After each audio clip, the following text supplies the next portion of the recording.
Ya, baik, karena tadi video kedua ya sempat terputus, ini saya lanjutkan di contoh ya. Jadi teman-teman, tadi ini adalah salah satu contoh ya untuk sequence diagram, itu untuk pengaktifan pin ya.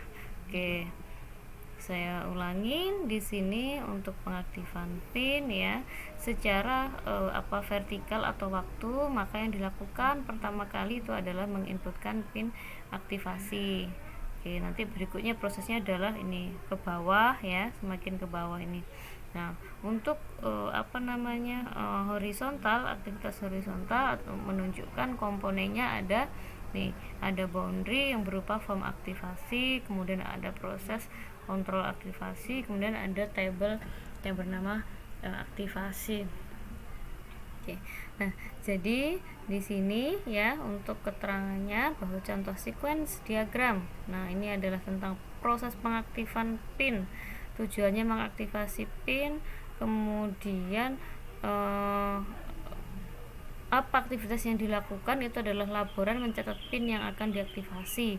Nah, aktornya ini adalah laboran, kemudian inputannya itu adalah pin, kemudian outputnya adalah data hasil aktivasi.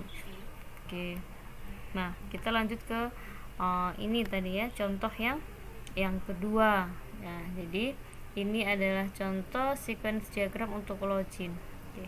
Secara vertikal ya, ada unsur vertikal, ini adalah tentang waktu. Berarti yang pertama dilakukan itu adalah membuka form ya, memasukkan ID, kemudian kalau ID tidak sesuai itu harus mengulangi ID, kemudian masukkan password, kemudian kalau password tidak sesuai harus ulangi, kemudian mengklik tombol button login ya. Kemudian nanti bagaimana jika username dan ID tidak terdaftar.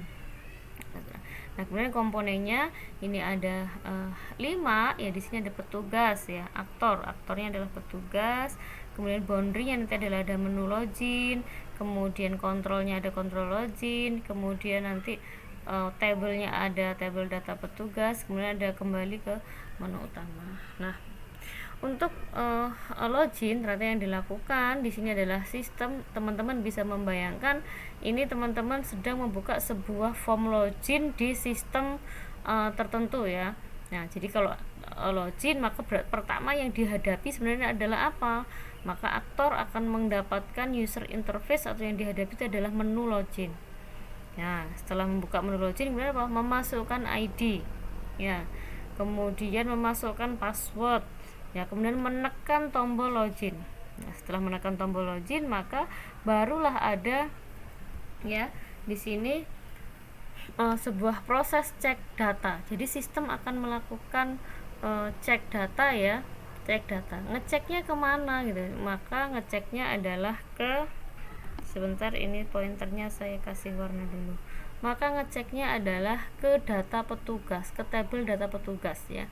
Ingat teman-teman bahwa tadi simbol ini adalah simbol yang memiliki tugas menyimpan data. Artinya itu adalah sebuah database. Di sini adalah tabel ya. Jadi ambil data petugas di tabel. Nah, berikutnya apa? Ada validasi data. Nah, setelah itu yang di sini bahwa user dan ID tidak terdaftar. Maka jika tidak maka tampil ke menu utama.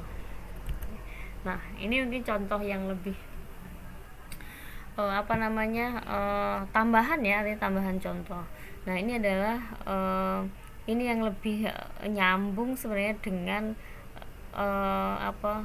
use case diagram yang kita buat waktu itu di tentang perpustakaan ya, sistem perpustakaan. Oke. Nah, di dalam sequence diagram ini menambahkan anggota ya untuk aplikasi perpustakaan. Oke. Nah, ini yang terlibat atau objeknya apa saja? Ada pustakawan, kemudian ada boundary-nya menu utama, ada lagi boundary tentang form pendaftaran anggota, kemudian ada proses pendaftaran anggota ya, controllernya, kemudian nanti ada table member. Oke. Nah, di sini ya, jadi yang pertama dilakukan secara urutan adalah berarti aktor pustakawan itu adalah memilih pendaftaran anggota. Memilihnya di mana? Memilihnya adalah di menu utama.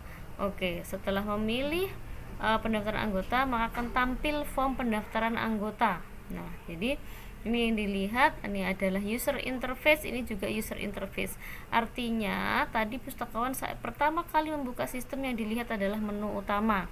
Nah, ketika milih pendaftaran anggota, maka yang ditampilkan adalah menu form pendaftaran anggota.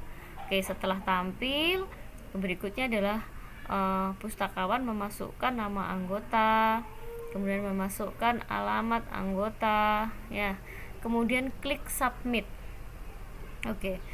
Saat klik submit, maka berikutnya yang bertugas adalah sistem, si controller. Ada proses di sini. Maka sistem akan akan melakukan transfer data, ya. Jadi ini tadi, jadi ada data nama, kemudian alamat, itu akan diteruskan ke mana? Ke tabel member, ya. Jadi di sini namanya disimpan, kemudian alamatnya juga disimpan. Oke. Nah, sampai di sini untuk contohnya, nanti juga teman-teman bisa memperkaya pengetahuan, ya, dengan melihat contoh-contoh sequence diagram yang benar pada proses-proses yang lain. Baik teman-teman, ya, sampai di sini untuk materi sequence diagram. Jika ada pertanyaan, teman-teman bisa bertanya di kolom